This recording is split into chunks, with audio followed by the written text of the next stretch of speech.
Generally speaking, in order to blitzscale, you do have to have blitz capital, right?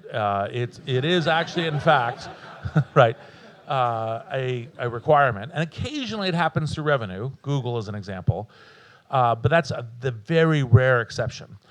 And so it's easier in Silicon Valley. It's easier in China. In the book, we refer to China as the land of blitzscaling. So it's not just Silicon Valley, but it's either.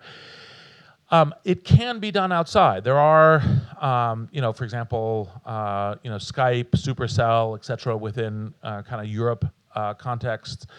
There's places that aren't just Silicon Valley. You can see it both in LA and Seattle on the West Coast within, now they benefit from the Silicon Valley network, but it's not only that in terms of how it happens.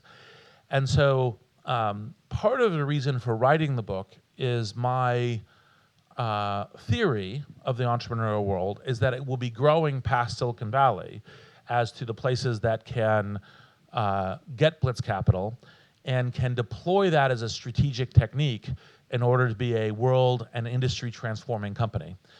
And it's going to be important to have that technique because the places that can play it will have a differential advantage at massive scale to the ones that can't. Because if, for example, the way that a capital market works, you say, okay, well, we haven't really worked out our business model. We haven't really worked out our customer acquisition costs, unit economics, long-term value, et cetera, but we do think roughly this is valuable, and will you give us X $100 million to scale, and we're gonna go scale, and the other competitor doesn't do that. What it basically plays, you may still lose, but if your competitor is blitzscaling and you're not, you're certain to lose.